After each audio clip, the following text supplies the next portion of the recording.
Hello friend, welcome to my YouTube channel knowledge place. Friends, आज हम बात करने वाले हैं प्राचीन भारतीय इतिहास के बारे में। पिछले क्लास में हम लोगों ने बात किया था प्राचीन भारतीय इतिहास के स्रोत। उससे आगे बढ़ते हुए आज हम और बात करने वाले हैं प्राचीन भारतीय इतिहास से और स्रोत कहाँ कहाँ से मिलते हैं। फ्रेंड्स, ये वीडियो आपको शुरू से लेकर अंत तक देखना चाहिए।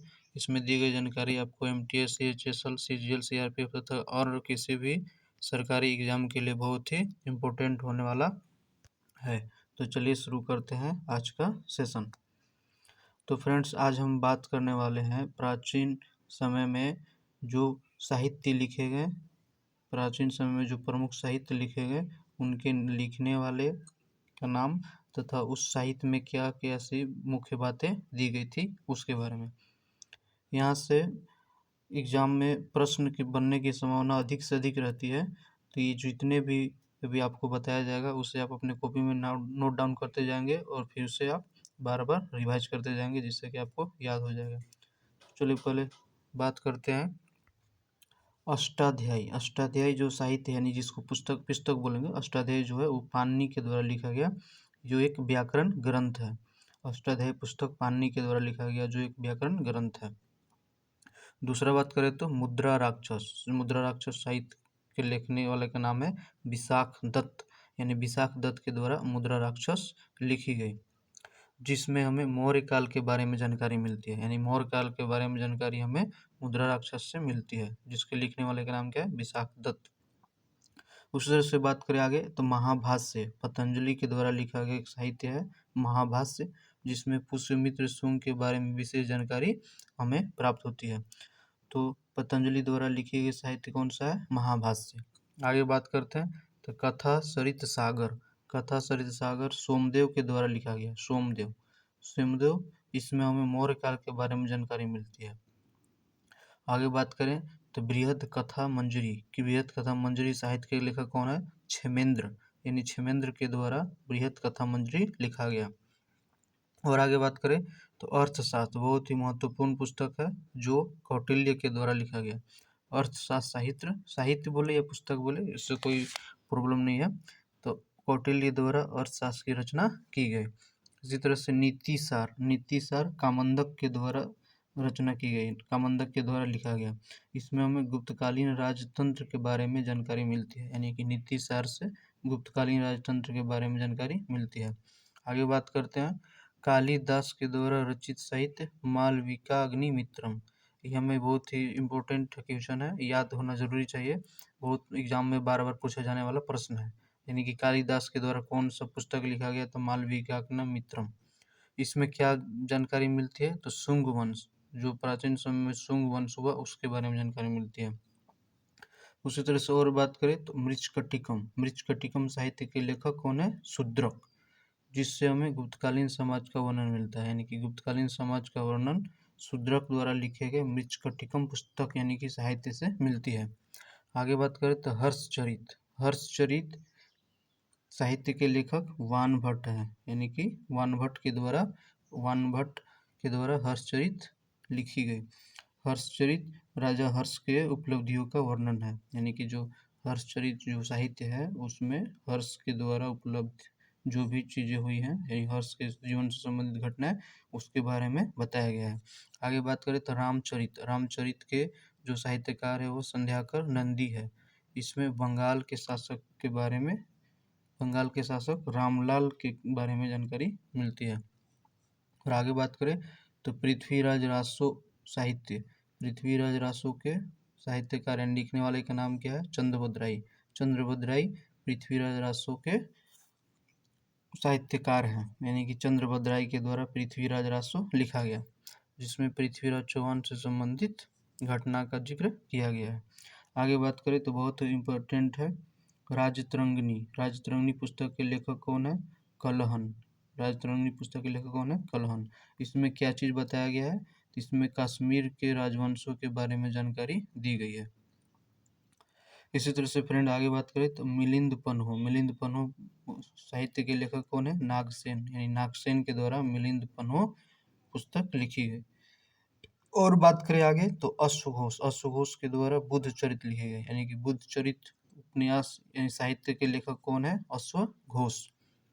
इसी तरह से और आगे बात करते हैं विदेशी साहित्य। विदेशी साहित्य का मतलब ये है यानी कि जो भारत में बाहर से जो लोग आए हुए थे, जो विद्वान आए हुए थे, जो भी कवि राजदरबारी आए हुए थे, उनके द्वारा जो साहित्य लिखा गया उसे हम लोग विदेशी साहित्य कहते हैं। इसे 3 भागों में बांटा गया है। एक है यूनानी एवं रोम के लेखक, और फिर दूसरा है चीनी यात्रियों का विवरण, माने कि चीनी यात्री जो आए वो अपने साथ कौन कौन से इतिहास लिखे, उपन्यास लिखे, या फिर अरब यात्री जो अरब से जो लोग आए उन्होंने फिर क्या साहित्य लिखा उसके बारे में, मैंने कौन सी पुस्तकें लिखी उसके बारे में। तो यूनानी एवं रोम के लेखक की बात करते हैं। इसमें पहला आता है टेसियस। टेसियस जो था ईरान का राजवैद्य था, एक विदेशी यात्री है टेसियस जो ईरान का राजवैद्य था। उसी तरह से दूसरा आता है हेरोडोटस। हेरोडोटस बहुत ही महत्वपूर्ण नाम है। हेरोडोटस को हम लोग इतिहास का पिता भी कहते हैं। इतिहास का पिता किसे कहा जाता है? तो हेरोडोटस को। यहाँ से क्वेश्चन बनता ही बनता है, इतिहास का पिता किसे कहा जाता है? हेरोडोटस को। यह 5वीं सदी ईस्वी पूर्व में 5वीं सदी से पूर्व में एक पुस्तक लिखा जिसका नाम था हिस्टोरिका, यानी हेरोडोटस के द्वारा लिखा गया पुस्तक का नाम क्या था? हिस्टोरिका। 2 क्वेश्चन यहाँ से बनता है। इतिहास के पिता हेरोडोटस, हिस्टोरिका नामक पुस्तक किसने लिखा? हेरोडोटस ने। आगे बात करें तो मेगास्थनीस। मेगास्थनीस जो था उसने इंडिका नामक पुस्तक की रचना की थी। इंडिका इंडिका नामक पुस्तक की रचना किसने की थी? तो मेगास्थनीज ने की थी। इसे सेल्यूकस निकेटर के द्वारा भेजा गया था। कहाँ पे? सेल्यूकस निकेटर के द्वारा भेजा गया था चंद्रगुप्त मौर्य के दरबार में। सेल्यूकस निकेटर का ये राजदूत था। उसी तरह से आगे बात करेंगे तो डाइमेकस। डाइमेकस सीरियन नरेश अंतियोकस का राजदूत था, यानी कि जो सीरिया के जो नरेश थे अंतियोकस उसका राजदूत था, जो बिंदुसार के राज दरबार में आया था। यानी कि जो बिंदुसार शासक हुए उनके राज दरबार में आने वाला सीरियन नरेश राजदूत डाइमेकस था। उसी तरह से बात करें तो प्लिनी प्लिनी प्लिनी के द्वारा लिखा गया पुस्तक है नेचुरल हिस्ट्री। यानी कि हमें याद रखना है कि नेचुरल हिस्ट्री पुस्तक के लेखक कौन है? तो प्लिनी। उसी तरह से जियोग्राफी नामक पुस्तक के लेखक कौन है? जियोग्राफी नामक पुस्तक के लेखक कौन है? टॉलमी। यानी कि टॉलमी के द्वारा कौन सी पुस्तक लिखी गई? तो जियोग्राफी। आगे बात करते हैं चीनी यात्रियों का विवरण, यानी कि चीन से भारत आने वाले जो यात्री थे उनका विवरण। इसमें 3 लोगों के बारे में हम लोग को बहुत ही जरूरी पढ़ना है, जिसमें पहला है फाहियान।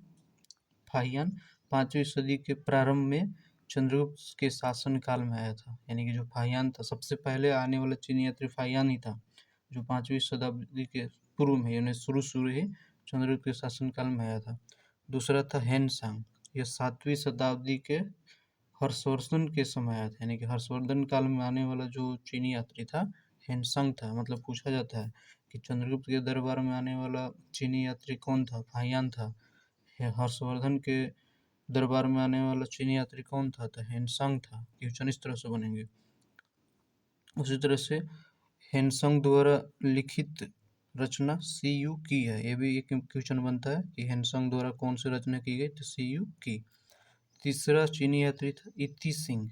इति सिंह यह 7वीं शताब्दी के अंत में यह 7वीं शताब्दी के अंत में यानी कि भारत आया था। इसने अपने विवरण में नालंदा विश्वविद्यालय, विक्रमशिला विश्वविद्यालय का वर्णन किया। मतलब ये जो आया तो इसने इन 2 विश्वविद्यालय के बारे में अच्छी तरह से विस्तार में बताया। तो चीनी यात्री के विवरण में हमें 3 लोगों का नाम याद रखना है, फाहियान, हेनसांग, फाहियान, हेनसांग और फिर इति सिंह। और कौन कौन से समय में आए, किसके दरबार में आए, उसके बारे में हमें याद रखना है। तो यहाँ से क्वेश्चन कभी भी नहीं छूटेगा। चलिए आगे बात करते हैं अरब यात्री। अरब से आने वाले जो यात्री थे उनके बारे में, उनके द्वारा कौन कौन सी पुस्तक लिखे गए। तो अरब यात्री में मुख्य रूप से हम जानेंगे अलबरूनी। अलबरूनी के बारे में। अलबरूनी 11वीं सदी में महमूद गजनवी के साथ भारत आया था। उसने अरबी भाषा में तहकीक हिंद तथा किताबुल हिंद जिसको भारत की खोज भी बोलते हैं, की रचना की। इसके द्वारा 2 चीज़ें लिखी गई, 2 पुस्तकें, तहकीक हिंद किताबुल हिंद जो किस भाषा में थी? तो अरबी भाषा में थी। यहाँ से भी क्वेश्चन बनता है कि अल-बिरूनी किसके साथ भारत आया? मोहम्मद गजनवी के साथ। अल-बिरूनी द्वारा लिखी गई पुस्तक किस भाषा में थी? अरबी भाषा में थी। तहकीके हिंद पुस्तक के लेखक कौन है? अल-बिरूनी। किताबुल हिंद के लेखक कौन है? तो अल-बिरूनी। यहाँ पे एक बहुत इम्पोर्टेंट चीज़ है, जो अल-बिरूनी के द्वारा जो पुस्तक लिखी गई अरबी भाषा में, उसको अंग्रेजी भाषा में करने का, ट्रांसलेट करने का जो कार्य किया, वो सर्वप्रथम 1888 ईस्वी में एडवर्ड सांची ने किया था। तो यहाँ से भी क्वेश्चन निकल के आता है कि अंग्रेजी भाषा में अनुवाद करने वाले का नाम क्या है, यानी कि अल-बिरूनी की जो पुस्तक तहकीके हिंद है, तहकीके हिंद का अंग्रेजी भाषा में अनुवाद करने वाले का नाम क्या था? एडवर्ड सांची। कब किया गया था? 1888 में। मतलब ये पुस्तक दूसरे लैंग्वेज में था, तो इसको समझने के लिए दूसरे लैंग्वेज में ट्रांसलेट किया गया, तो करने वाले का नाम क्या था? एडवर्ड सांची। उसी तरह से दूसरा बात कर लें, इब्न बतूता। तो इब्न बतूता का एक बहुत ही फेमस यात्रा वृत्तांत पुस्तक है, जिसका नाम है रेहला। रेहला ये इब्न बतूता के द्वारा लिखा गया। किस भाषा में लिखा गया? तो अरबी भाषा में लिखा गया। तो यहाँ से दो चीज़ याद रखना है, रेहला नामक पुस्तक किसके द्वारा लिखा गया? इब्न बतूता के द्वारा। किस भाषा में लिखा गया? तो अरबी भाषा में लिखा गया। तो फ्रेंड, ये था आज के सेशन में साहित्यिक स्रोत यानी कि लिटरेचर्स के बारे में, पुस्तक के नाम और पुस्तक के लिखने वाले लेखक का नाम। यहाँ से क्वेश्चन हमेशा एक या दो प्राचीन इतिहास के से पार्ट से बनते ही बनते हैं। तो फ्रेंड्स, वीडियो अगर अच्छा लगे तो वीडियो को लाइक, शेयर और सब्सक्राइब करें, जिससे कि और आने वाले समय में और भी वीडियो अपलोड कर सकूं।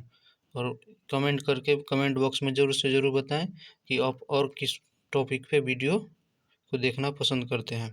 जय हिंद। चैनल को लाइक, शेयर और सब्सक्राइब जरूर करें। जय हिंद।